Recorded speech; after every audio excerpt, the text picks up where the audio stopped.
And we are live. Sunday Service, episode 6. We got a UFC card to recap from last night. Controversial decision in the main event. We got some other controversial decisions. A lot of people pissed, but in my opinion, that was the fight of the year in the main event. We're going through the card. I'm going to say it right now. I got an absolutely wild matchup to make after last night's card. You know, if you follow me on Instagram, I post the fights to make after each UFC card with the main card fighters. I was going through it today, and I saw a fight that I'm like, people might hate this. They might hate it, but they can't not deny that this fight would actually be insane to watch, and it would be a fan favorite type of fight. But some people might hate it, so stay tuned for that.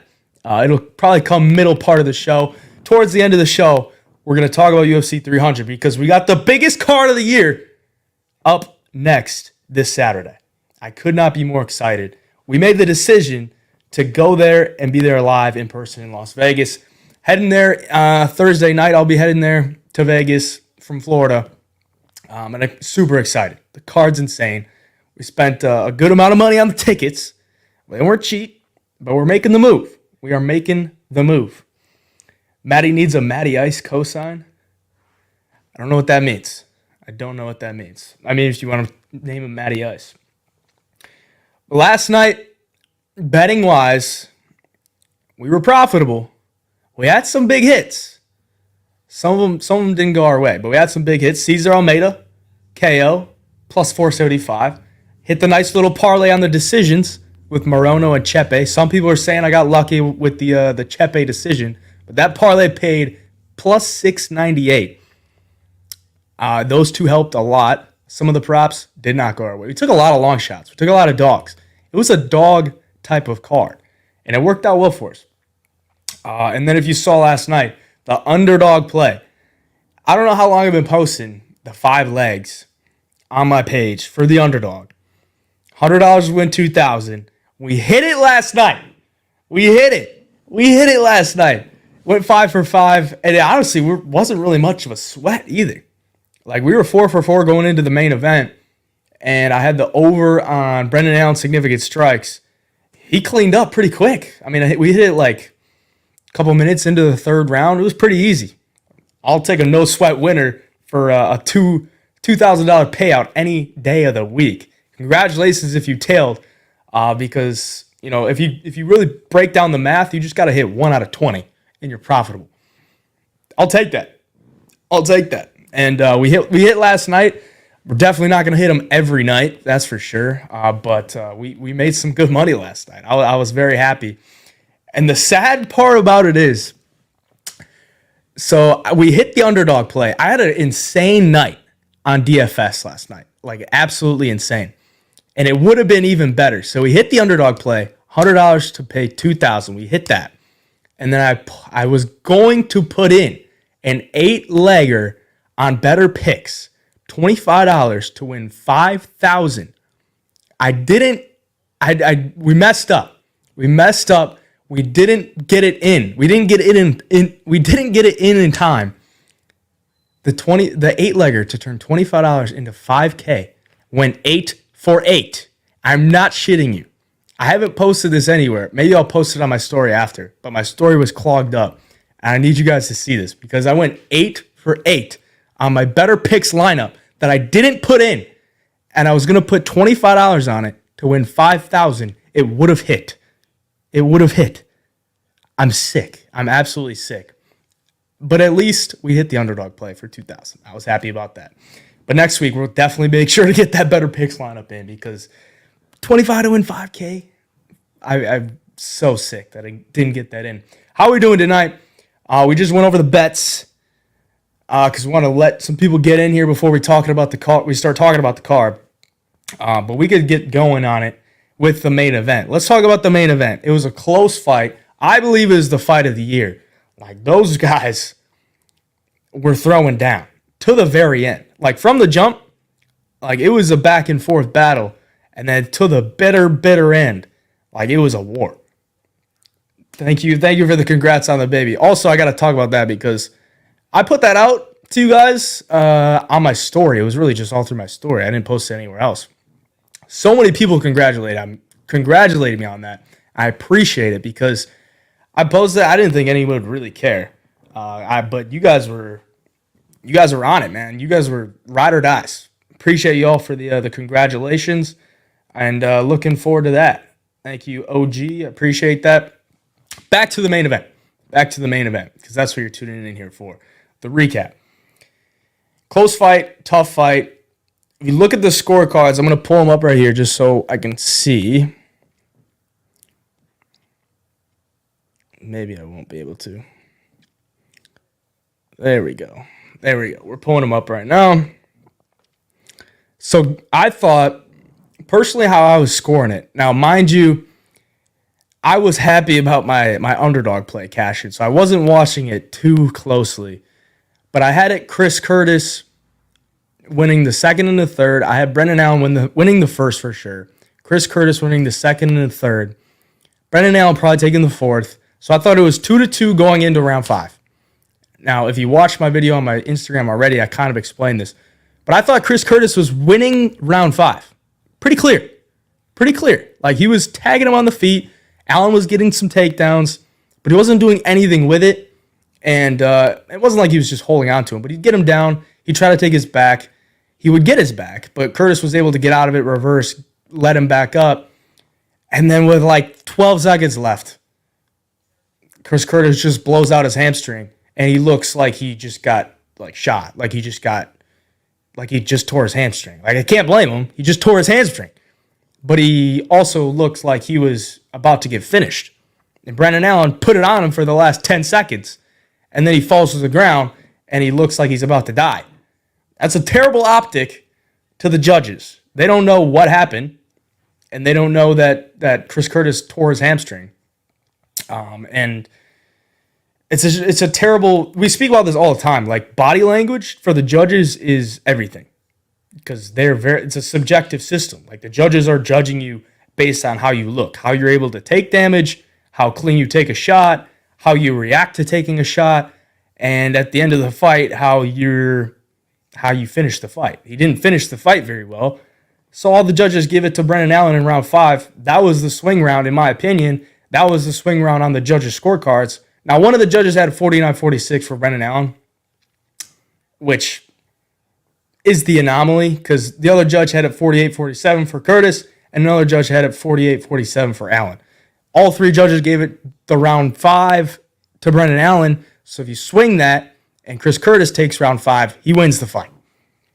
It's shitty stuff for Chris Curtis, because he had the fight up until 10 seconds left. But like, you can't exactly give him the 5th round, because that was near ending. Like, if that fight goes 30 more seconds, Brendan Allen probably finishes him. He's on one leg. He's teeing off on him up against the fence. He probably finishes him. So I guess you kind of have to judge it that way. That's the way the judges went. I know a lot of people are screaming robbery. I thought it was a close fight. I had a bet on Chris Curtis by decision plus 750, and I'm not really that upset about it, because I think he just kind of gave it away in the final 10 seconds. It's just kind of how it goes. As far as Brendan Allen, I think Chris Curtis is a terrible matchup for Brendan Allen. The fact that he was still able to win the fight is pretty impressive to me. Like, Chris Curtis is a guy, great takedown defense, pretty much unsubmittable, unfinishable. Like, he's got a massive head. He can take a lot of damage. You get him on the ground, he has no neck. He's got a huge beard. He's got big traps. Brendan Allen's a rear naked choke artist, and he had the opportunities to get the rear naked choke. You just can't submit Chris Allen. You can't submit Chris Curtis. What the hell am I? I'm stumbling over everything. I promise you, I'm okay. You can't submit Chris Curtis. You just can't. He doesn't have a neck, unless you're gonna find like a triangle choke. But Curtis wasn't gonna give him any opportunities for that. He wasn't trying to lay in his guard for anything. It's a very tough matchup for Brendan Allen. I give him mad props for still finding a way to win that fight.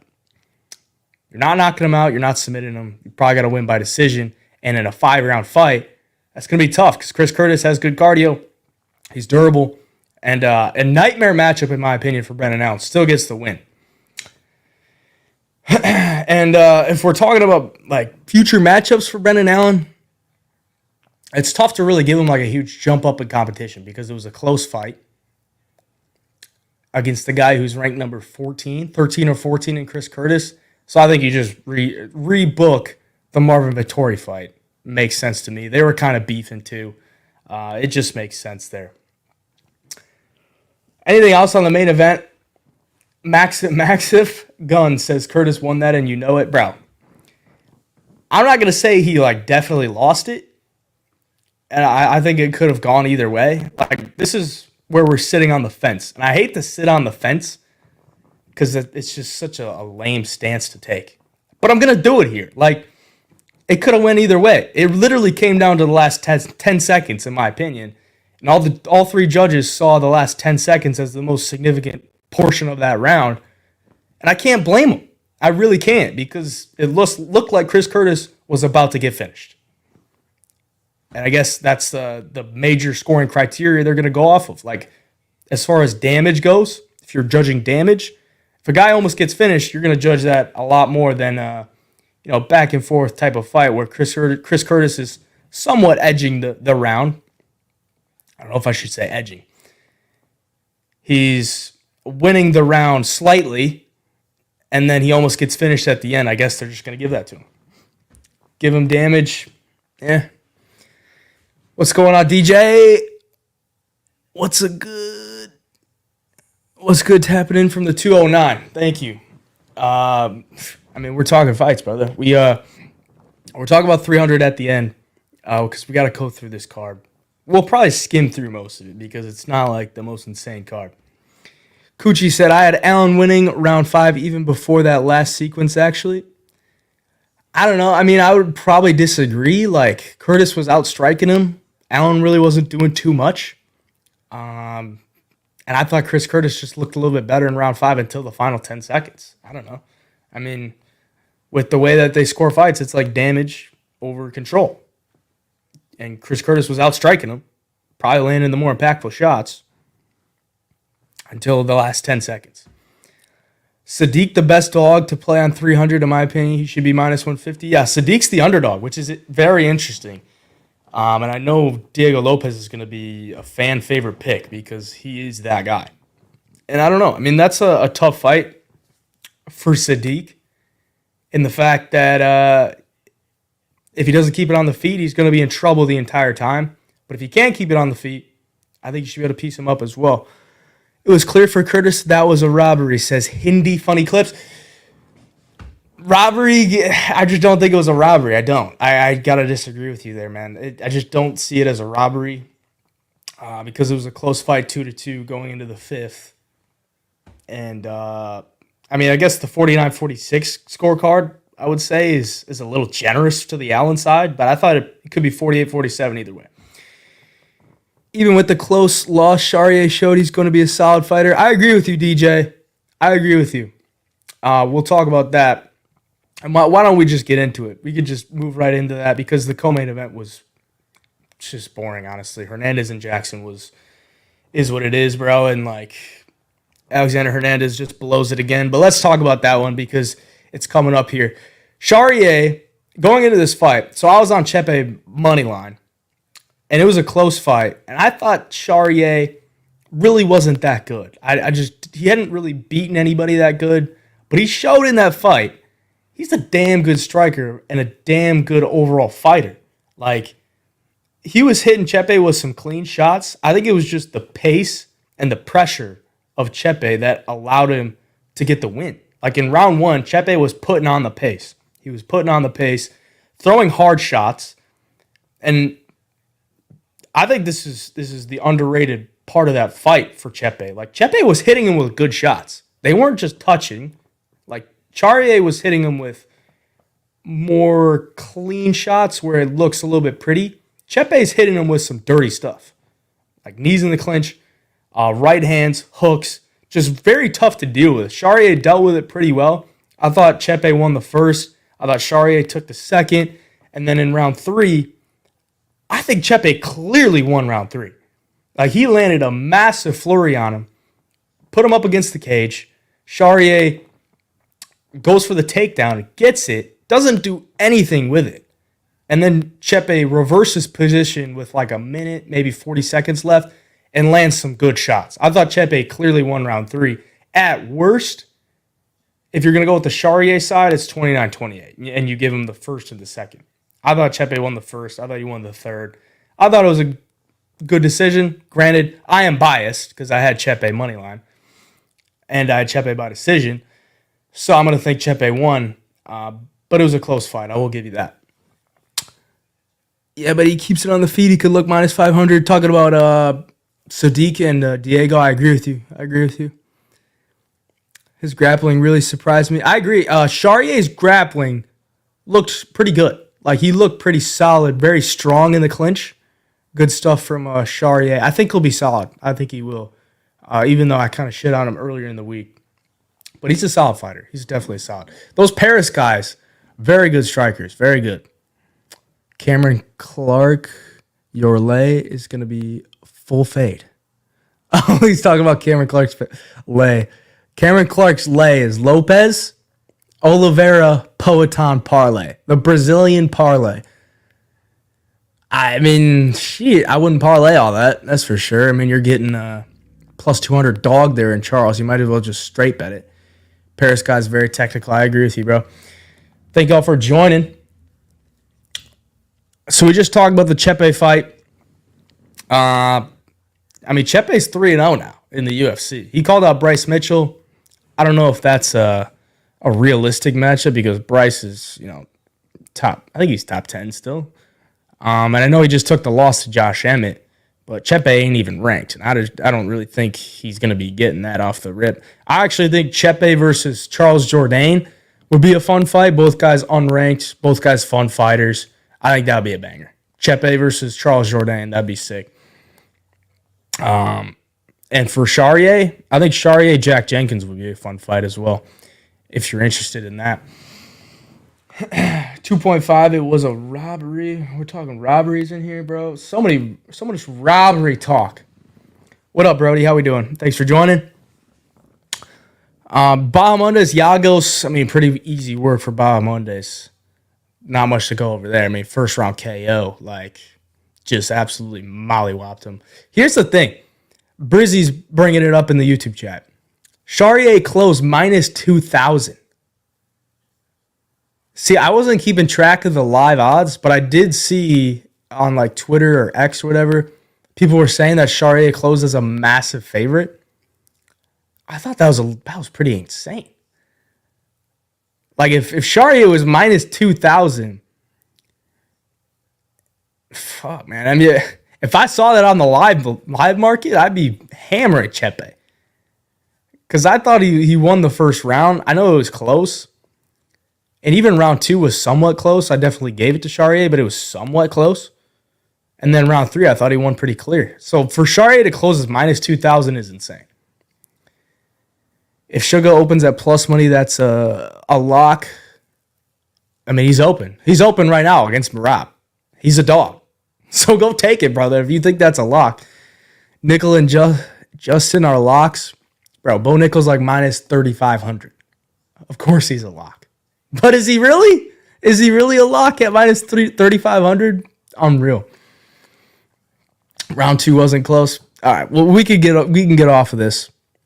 And we don't even need to talk about Bahamondes Yagos. Here's the insane matchup, okay? And you guys got to tell me. I need some feedback on this matchup because it's a little out there. But I think fans would absolutely love it, okay? Maybe not the diehard fans of the certain fighter I'm about to say. But if you're just a fight fan that likes to watch fun fights, this matchup's pretty sick. So we're talking about Trevor Peek, right? So Trevor Peek's now 2-2 in the UFC. He's coming off a loss. And who do you match him up with next? So Trevor Peek's a guy that I think they should sign to a lifetime contract. Because you watch a Trevor Peek fight, you're going to be entertained. It's just the way that he fights, the pressure, the way that he could take a punch is insane. and his punches, the punches himself, are just weird. You can't. It's like a car crash. You can't take your eyes off it when Trevor Peek is watching. So he's 2-2, coming off a loss. Who the hell do you give him? And I was looking at the rankings, right? They have Tapology has Trevor Peek as like the 80-some ranked fighter in the lightweight division. So I'm going up a little bit. I'm looking. And I see a guy who's on a losing streak. You guys are probably you're going to hate this. You're going to hate this, but you're also going to love it, okay? Who should Trevor Peek fight next? If you want an entertaining fight with a big name, you give Trevor Peek Tony Ferguson. Is that crazy? Tony Ferguson. Tony Ferguson, Trevor Peek. Who wouldn't watch that? Okay? You can't give Tony Ferguson these guys that are in the top 50. I don't think Tony beats a single fighter in the top 50 of the lightweight division. I don't think he does. He's too old. He's taking too much damage. He's too slow. You have to give him a guy like Trevor Peek that will make it a fun fight that has somewhat of a name within the MMA space. That they're like, yes, this fight will be insane, and Tony has a chance. Tony has a legit chance.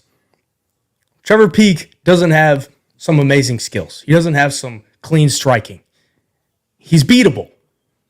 Tony Ferguson, Trevor Peek, book it.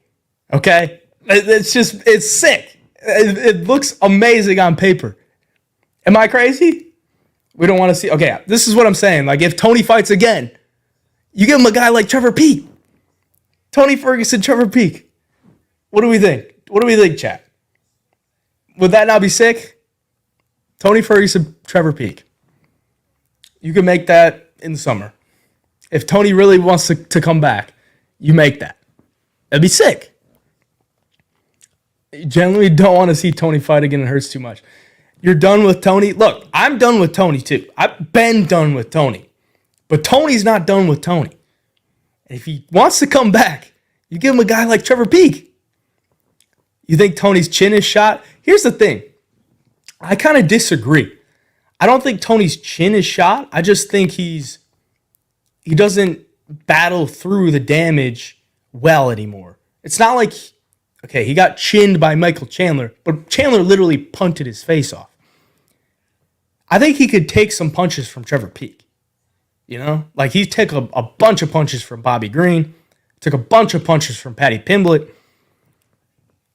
I think he could take some punches from Trevor Peek. Not only that, I think he could give Trevor Peek some punches. Now, I don't know if maybe I'm feeding into the ego of Tony Ferguson to where, like, he goes in there, he starts tagging Trevor Peek, and he thinks he's back. But that's a sick fight. He did get dropped by Paddy bad. I agree with you there. But Paddy's got some heavy hands. He's got some wild hooks. You think it would be a pick'em fight? See? You know, like, if you give Tony Ferguson these guys in the top 50, like, if you match him up with a guy like a Daniel Zellhuber, Daniel Zellhuber is going to be minus 300 or more against Tony Ferguson. You have to give him a guy like Trevor Peek, where it's like kind of like a wild card, but it's still a fun fight. It makes sense to me. Tony's got nothing. Zero athleticism at this point. I agree with you, brother. I agree. I've been saying this. I've been saying Tony Ferguson just needs to retire, but he's so adamant he's not going to retire. So if the UFC is going to give him another fight, give him Trevor Peek. That's all I'm saying. You reckon Tony would go for it, or would he want a bigger name? I don't know. I mean, that's kind of the downfall of this matchup is like Trevor Peek's not some big name, but Tony Ferguson can't be fighting these big names. He's on a 7-fight losing streak. If he takes another big name, he's going to lose pretty easily. At least against Trevor Peek, he has somewhat of a chance. You know, Trevor's 2-2 in the UFC, and his wins aren't against good guys. Like Tony Ferguson could still go in there and get a win. I think it would be somewhat of an evenly matched fight as far as the odds go. You know, Tony don't have a choice or a chance. I'm gonna say he doesn't have a choice. Like you're saying, he's got to fight for the money. Peak 100% chins Tony. I mean, I could see it. But the fun part about that is like Peak's not really a one-shot knockout artist. Like he doesn't hit clean enough to put guys out with like one shot. Like it's just not technical enough. He's more of a guy that's going to hit you a bunch of times, just make you crumble. Like he hit Charlie Campbell with some big shots. And Charlie Campbell's been knocked out before. I think Tony could take the shots. It's just a matter of if he's going to be able to withstand like multiple shots. I don't know. That's enough of that. That's my crazy matchup. And I actually think that'd be sick. That'd be absolutely sick. Peak versus Ferguson. Moving along down the card. We got Brizzy asking in the chat, did you talk about the Walker fight? I thought he clearly lost. Yeah, I thought he clearly lost too. And I called him as a complete fraud earlier in the week. Walter Walker is terrible, okay? If you look at his record, he was beating guys that are like 6 foot, fat, 40 years old. Like he was just beating up nobodies. And he wasn't even beating them up. Like he had, I think it was 4 or 5 decision wins out of his 11 victories. And he's facing guys that are just straight trash. So going into this fight, I called him a fraud. And if you watch the Double Leg Show on YouTube, which is where me and Nolan go over the entire card, we give our picks. I was like, Dresky is terrible. But Walter Walker at minus 400 is not a play. And I actually think, I said it on the show. I said, I think Dresky can win, and I think he could do enough to win a decision. That's what we got. I should have played it. I should have bet on it because that would have paid pretty solid. I had the over 1.5, which was pretty much a no sweat at that point too. Cashed that, so I'm not too mad because I still cashed something on the fight. But yeah, Walter Walker looked terrible. I mean, he can get the takedowns because Dresky has no takedown defense, but he couldn't do anything with it. And on the feet, he's slow, doesn't really hit that hard, and he's just not good. I don't know. The only reason that I can think that people were claiming robbery on that fight for Walker is if they bet on him. Like, he didn't really do any damage. Yes, he got the takedowns pretty much any time he wanted, but he didn't do anything. He didn't do anything with it.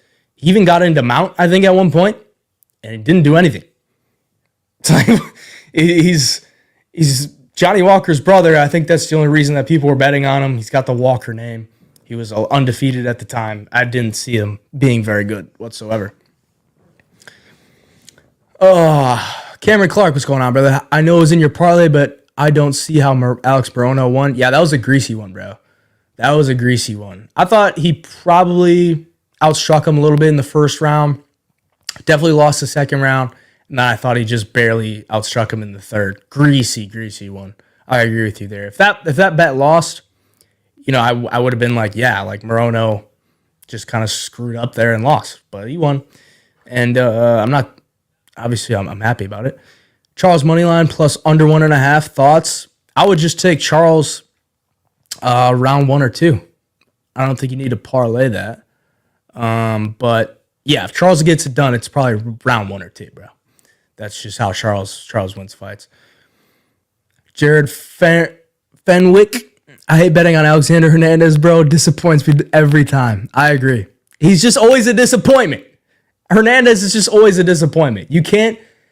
It's like, you know that he's a solid fighter, and he's usually priced that way. And then he just goes out there and looks terrible. He just disappoints every time. I agree with you, bro. It's so frustrating to watch that guy fight because he's skilled, he's athletic, he's talented, just never puts it together.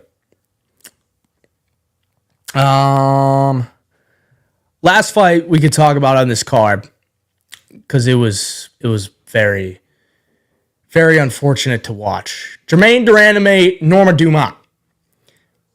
What's going on, Kyle? Jermaine Duraname, Norma Dumont.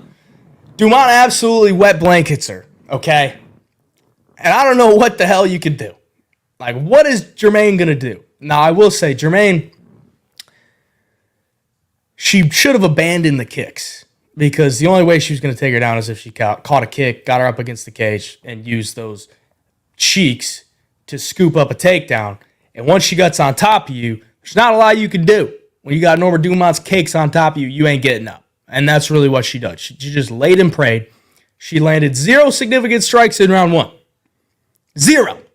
0 significant strikes in round 1. The judges give her round 1. She loses round 2. Germaine takes it. Go to round 3. She wet blankets her again. She lands 3 significant strikes in round 3, and she wins the round 3 as well. So in total, of the rounds that Norma Dumont won, she landed 3 significant strikes, and she wins the fight. That's just insane. Like, I mean, I can't really argue with it because it's not like Germaine Duraname did much either before she got taken down. She got controlled for like 3 or 4 minutes, both of those rounds. It's like, what can you do? Like, Norma Dumont's cakes are on top of you. You can't get up. You just can't. She's too big. She's too big, bro. And it wasn't like she was really looking to do damage on top. Like, she was legit, had her arms clasped around her, on top of her, just holding the entire round. It was rough. Germaine ain't focused on her career, to be honest. Bro, she's 39, I think. And I think she just came back because she's like, the bantamweight division is terrible. Maybe if I pick up a win or two, I could be in a title fight and make some solid money. I'm sure that was her thinking. She loses to Dumont, and it's like, yeah, I don't know. Maybe she sticks with it. Maybe she could go back, pick up another win, be in a similar spot. 'Cause it's not like the women's bantamweight division is deep by any means, and it wouldn't take a lot for her to move up the ranks. So that's that. I mean, Dumont winning a fight, literally landing 3 significant strikes by decision. That is just, it makes you want to throw up. I had a bet on Germaine, and I was like, man, this is a brutal death. Brutal death of a bet. Just watching Dumont's cakes lay on your girl for all that time, not doing anything. And you're like, yeah, we're done. We're literally caked at this point. We're literally caked. And that's what happened. All right. We want to talk about the rest of these fights or not? Let's just get into UFC 300, bro. We already went over the matchup with Peak and Ferguson. Still, that fight just gets me super excited for some reason, man. I actually hope they make it. I don't know if they will. I doubt it, but it's an intriguing matchup to me. Let's talk about 300. This is the time where you guys in the chat can ask me some questions. I don't know if we need to go from top to bottom, because here's the thing, guys. I'm not going to oil myself up, brother. Here's the thing. So me and Nolan go over every single fight on the card every week on the Double Leg YouTube. We break down all the fights for usually about 4 to 7 minutes a piece. So I'm not going to go through every single fight, but I will answer some questions because this card is insane. This card is insane. And I can't wait to be there. We got our boy Renato Moicano fighting on the card as a dog. And I know a lot of people are saying that's a terrible matchup for Jalen Turner. Or with Jalen Turner. It's a terrible matchup for Renato Moicano. And I can see where you're coming from. But, bro, that's our guy. We got to ride for him. And I think he's got a good chance. Brizzy, best lay on 300 is Figgy and Turner. Just talking about Turner. So you think Turner's a lock. I see. I don't know if I can agree with you there. I don't know if I can agree. Landon, taking questions right now. UFC 300. Fire him off at me. Brizzy, it's minus 108. Let's talk main event, says Tom. Tom, let's talk main event. Pereira versus Jamal Hill. It's a tough one because I've been going back and forth. So the matchup itself, it's like striker versus striker. Jamal Hill's coming off the injury, hasn't fought in over a year. Pereira's on this tear. He's the champion. And I'm like, man, I can see it going both ways. So I went back today, watched a lot of film on both guys. And when I was watching film on Jamal Hill, I'm like, man, his striking looks a little bit slow. I think Pereira might have like a speed advantage. But at the same time, if Hill land or throws in combinations, Pereira doesn't do well moving backward. I think he could catch him. And then I watched more film on Pereira, and I'm like, man, he's pretty hittable in some spots. But that can also be a bad thing for Jamal. If he feels like he's hitting him, he can get countered. I would say Pereira is a much better counter striker. Jamal Hill needs to be first. If he allows Pereira to march him down, use his speed, I don't think Jamal Hill has the counters to really catch him in some areas. I think he needs to catch him with flurries, kind of like a Dricus. Like Dricus, he's not a counterpuncher. He's a guy that's going to hit you with flurries, kind of drown you with his pressure, and put you away that way. Pereira is a little bit different. He can snipe you. Jamal Hill, not really a sniper to me. He's not really a sniper. He's a guy that throws hard. He throws big shots. If he catches you, he could put you out. So at the end of the day, I'm kind of thinking like, it's tough. Like after I watched the film on Jamal Hill, I'm like, Pereira for sure. And then I watched film on Pereira, I'm like, damn, if he was a little bit more, how do I say this? If he was a little bit more conservative in his defense and when he goes for things, then I'll be a little bit more confident. Because like Jamal cracks. Jamal Hill cracks. And we saw Pereira get knocked out. So it's tough there. Fenwick says Pereira will catch him if he rushes in.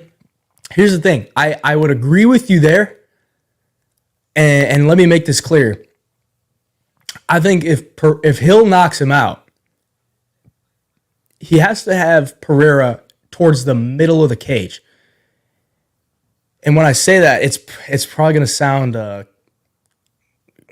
contrasting because I think Hill, with his back up against the cage, kind of like Izzy in a spot where Izzy knocked him out, Pereira doesn't do well moving backward.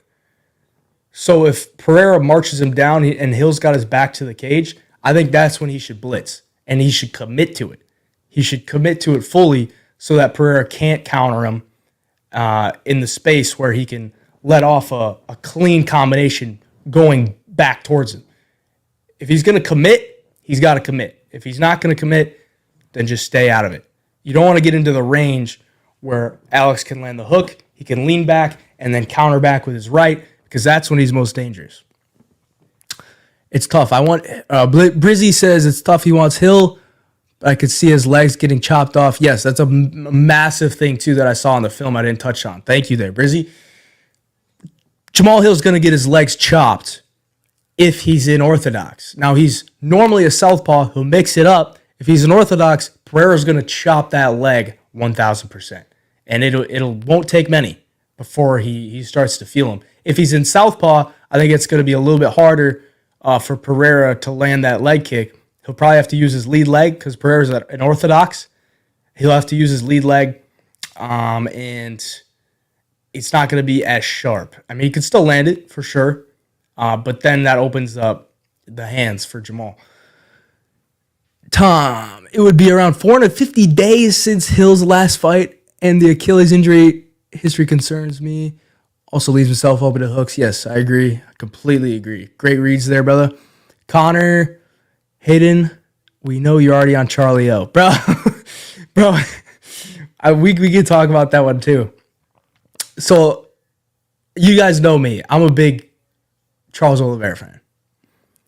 But it's not really just me being a fan. Like, Charles Oliveira might be one of the most well-rounded fighters we have ever seen. Like, stand up. He's got massive power in his hands. He's got great kicks. He's got great knees. Great Muay Thai overall. And it's sharp. It's not like he just swings hooks. He's very sharp in his technique. On the ground, he's an absolute wizard with his submissions. He can take your back, and it's wraps. The problem is, if he's on his back and you're doing damage to him, that's when it can go bad for him. And that's where Sarukin can have his success. If he gets Charles down, he's going to have to deal with the guard. But if he can deal with the guard, he's got some nasty ground and pound. We saw it against Joel Alvarez. Literally dug his elbows into his nose, broke his nose, was in a pool of blood before he knew it. And that's what scares me for Charlie. for Charlie Olives because, bro, if Charlie Olives goes out there and gets his face bashed in by Sarukian, I'm going to be a sad boy in those stands at UFC 300 for sure. Because I want Charles to win more than anybody, or at least as much as anybody. I won't say more than anybody. As much as anybody. I want Charlie to win. And I think he does have a good chance. Plus 200 on Charles Oliveira is insane. Absolutely insane. There's only one guy I would feel somewhat confident paying minus 200 or more against Charles Oliveira, and that's Islam Makhachev. Anybody other than that, sorry, I had a burp. Anybody other than that, I ain't touching it. There's not a chance in hell I would pay minus 220 or higher on Arman Tsarukyan. No way. No way. That's a dog or pass fight for me. Charles Oliveira is still that guy, bro. He's still that guy. Reach advantage will be the point. 100% a kickboxing fight. Charles is way bigger than Arman. Yeah, he's a big dude too. What's the reach advantage for Charles? He's only got an inch and a half. That ain't too bad. He is 3 inches taller, but he's only got an inch and a half in reach. If that's the fight you're talking about. Charles' worst matchup in the division is Islam and Arman. Yeah, here's the thing. Like, Arman is a similar type of fighter to Islam, but we don't know that yet. We don't know that he's on the level of Islam yet.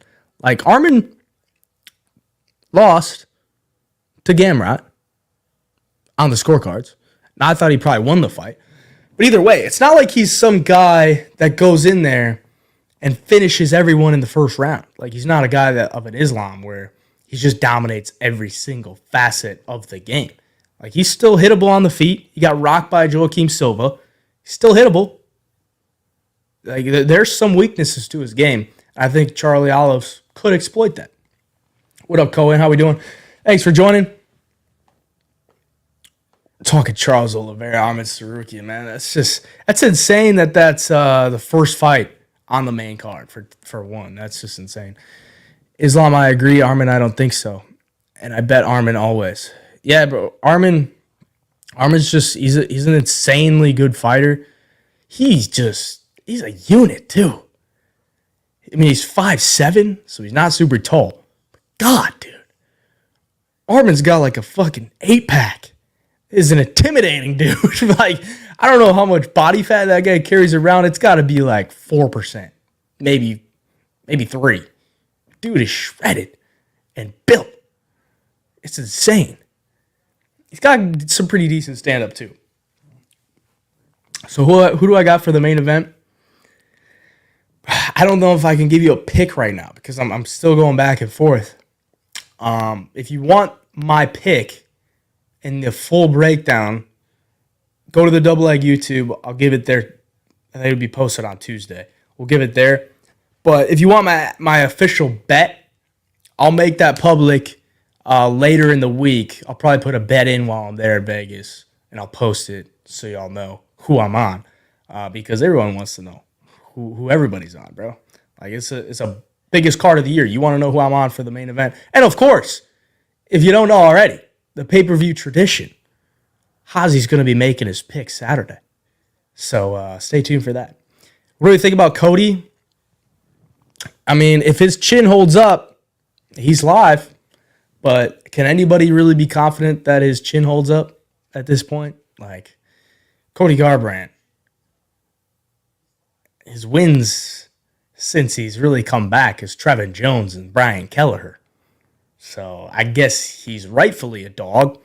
He's got the skills. Just can his chin hold up? He's going against Figueiredo, who hits pretty hard, who's very well-rounded.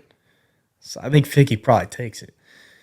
The champ has a name, and his name is Charles Oliveira. Don't even hit me with the champ has a belt comment, I swear to God. Charles' striking defense sucks. He gets rocked in almost every fight, and I can't see him subbing Arman, but it's a fight. Anything can happen. See, exactly, Brizzy. Exactly. It's a fight, and anything can happen. And who's going to thrive in the chaos? Charles Oliveira. Arman Tsarukyan ain't going to thrive in the chaos. Plus 200, Charles Oliveira all day.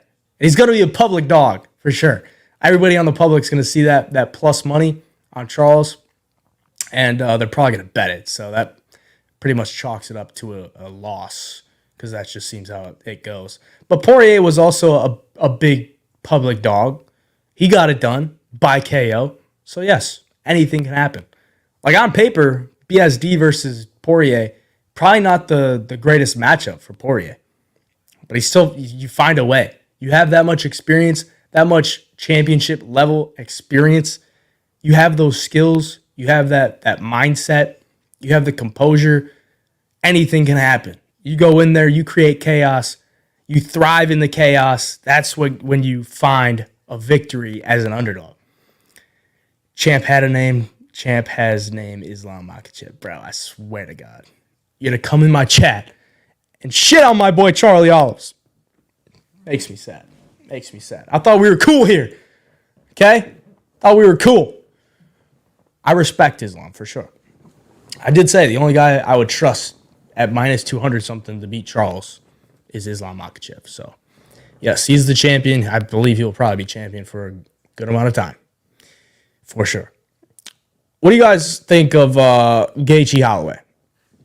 What are we thinking here? Because this was one that everyone wanted to know about on previous Sunday services. Now it's finally time to talk. Okay? Justin Gaethje versus Max Holloway. What are we thinking? Bro, Max Holloway is looking pretty big. He's looking pretty big. And I almost feel like Holloway is going to be able to cut angles with his boxing, and he's going to be able to put on a great performance against Gaethje. Gaethje kind of I don't want to say a flat-footed striker, but he's not a guy that bounces around a lot. If you watch a lot of Holloway's tape as of late, he uses movement very well. I think he could cut angles. I think he could hit Justin with some good shots, some clean shots. I think it's just going to come down to if Gaethje can capitalize on the leg kicks, slow him down, and land some more impactful shots. Because I think Holloway should be able to out-volume him because he just got some insane volume. He's got great cardio. It's a 5-round fight, too. I think the fight probably goes to a decision. I don't think either guy gets finished. Cameron Clark says he wants it to be a tie. Gaethje by decision, but I'm not. Well, you're on the fence. Okay. Yeah, I'm kind of thinking the same way. Over 2.5. What's the over-under set at? I got to look at that. You like Max here, best boxer in the UFC? What do you think? Best boxer in the UFC? I think he's up there.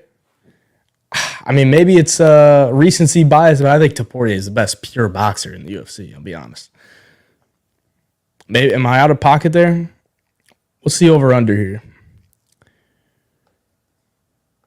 Oh, my God. Over-under's 3.5? 3.5. Over 3.5 is minus 150. I know this ain't really a betting show. But, bro, I think this fight probably goes to a decision. No? Am I crazy there? It makes sense. He's not going to have as close a match as Fiziev. I think that's what you're referring to. I went back and watched that Gaethje Fiziev fight. I still think there's a case that Fiziev beat him. Am I crazy there? Like, I think Fiziev probably could have got a decision there. Low key. Max by decision, he's durable enough to last. How about Max by sub? Max by sub would be insane. I wonder what that probably would be. Probably like plus 1,000, something like that. Gaethje been subbed a lot too. That is fair. Either way, it's going to be an ultra sweat on over-under. Yeah, because they're going to be throwing hands, bro. They're going to be throwing hands from the jump. To sweat 3.5 rounds would be tough. And I hate watching overs. I love betting overs because they tend to cash more than they don't. But watching them is brutal because then you're not really a fan. You don't really want to see those guys start to throw punches. You're betting for like no action. You're really trying to for this fight to be really boring. Betting overs and watching them is just it's torture, bro. Like you're watching these guys throw punches and you're like, please don't hit them too hard. Please go in the clinch. If you're on the ground, please just lay here. You know, it's tough. It's going to be a complete war. Yeah, that's because both guys are durable. Both guys are going to be game. It's the BMF title, bro. And granted, both BMF fights ended within, 3 rounds? Poirier got knocked out in the second. So maybe that's the BMF trend. Like, just take the under. Just take the under. Gaethje's pure violence, Max. Very crisp, though. Yeah, here's the thing. I think if Holloway is going to sit in the pocket, he's going to get tagged. But he has to use his movement. He has to use his angles. If he's in the pocket, Gaethje's going to be swinging hooks. And that's the big difference, I think, in their striking. I don't want to say skills, but their striking. What would you call it? They're striking technicalities, I guess. Like Gaethje swings a lot of hooks, uppercuts, hooks, hard hooks. Holloway, a lot of jabs, a lot of in and out, a lot of stance switches. And I think that could help him. Like it's a complete clash of striking styles. It's like which guy's going to be able to implement them more. You love betting overs. Hard part fighting the right guys. Yeah, bro. I mean, I love betting over 1.5. So those are amazing. Especially if you get two guys that are fairly durable. Like if you get two finishers going up against each other, but they're both fairly durable, I like that a lot. Do we even want to talk about the women's fight, Xiaonan and Wei Li? Like, is anyone on Yan Xiaonan? Yeah, I mean, Yan Xiaonan, she cashed for me her last fight against Jessica Andrade. I had Yan Xiaonan by KO against Jessica Andrade, plus 2,500, Yan Xiaonan by KO, and that shit hit. So I almost feel like I am forced to bet her here because she cashed for me last time in explosive fashion, plus 2,500 on Yan Xiaonan by KO. She cashed it. I feel like I have no other choice but at least to throw something on her to get the upset here against Wei Li. But it's fucking Wei Li, bro. Wei Li's a savage. Waste of time on the main card. That's a dinner break, bro. Just shitting on it. Completely just shitting on it. Hey, I can't blame you, man. Like, does kind of suck they threw this on 300. I'm not going to lie. Maybe it turns out to be an insane fight, like Wei Li versus Joanna, but I don't know. I almost feel like Wei Li tries to take her down and just dominate her on the ground because Yan can get taken down. She can get controlled there.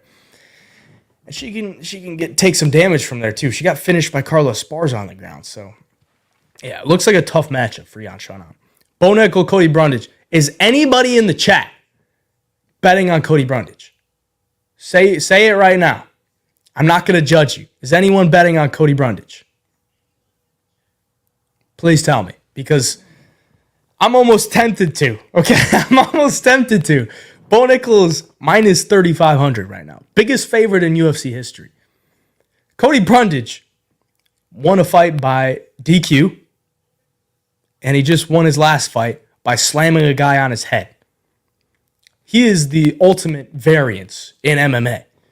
And at plus 1,200, is it? Something like that? Plus 1,200 or higher. Is it worth a sprinkle on Cody Brundage? Maybe a Cody Brundage round 1 finish? Maybe?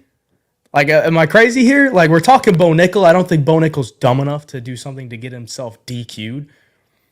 And he most likely just goes out there, dominates him, and gets a first round finish. But Cody Brundage in round 1 could be live. I'm just saying. Jamal says it's worth a sprinkle. Nickal says sprinkle up. Maybe we gotta do it, bro. I don't know.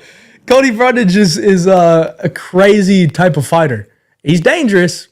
Here's what's gonna happen. Bo Nickal's gonna shoot a takedown. Cody Brundage is gonna go for the guillotine. He's not gonna get it. But if he gets it, that'll be insane. Cody Brundage round 1 sub 50-1. Maybe a little sprinkle, bro. Primo says you crazy, bro. I'm not saying Cody's gonna win by any means, but the odds are just insane. Like, this is unprecedented. This is UFC history. Biggest favorite in UFC history right now. Bo Nickal, minus 3,500. It's insane. A couple more fights we can go over. Yuri versus Rakic. It's another one. It's very tough for me to choose a side here because Rakic has been off for a long time. He's so damn skilled. Yuri's coming off the KO, and it's a 3-rounder. I feel like Rakic is going to be cleaner. He's not going to be as hittable. He's got grappling upside as well. I think Rakic probably gets a win here. It's just a matter if he can come in here, not show any sort of ring rust, and stay clean, hit Yuri with some big shots, maybe even mix in some wrestling. I think he probably takes it. How's Aljo going to look at featherweight? Yeah, we could touch on that as well.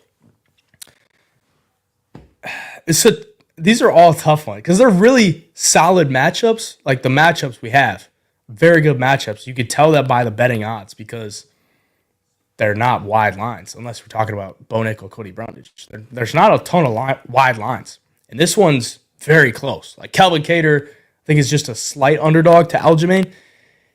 And obviously Aljamain's going to need to get this fight to the ground or at least look to take his back if he's up against the fence. Could he do that? Sure. But I don't know that I can really confidently say he will. Like, Aljo was a big 135er, but he's 5'7". He's strong. He's going to be much better grappler. But on the feet, it's like he's going to get outboxed.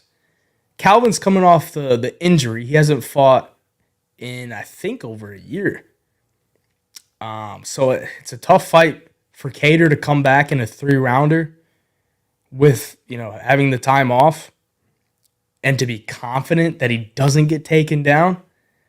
So I'm tempted to think that Aljo could get a win here either by sub or decision because if he gets your back, you're either losing that round or you're getting finished. That's just how it goes. Like, let's not forget, Aljo took Petr Yan's back twice in the second fight. Won both of those rounds. Like, clearly. He gets your back once. That's wraps for the round, or you're getting finished.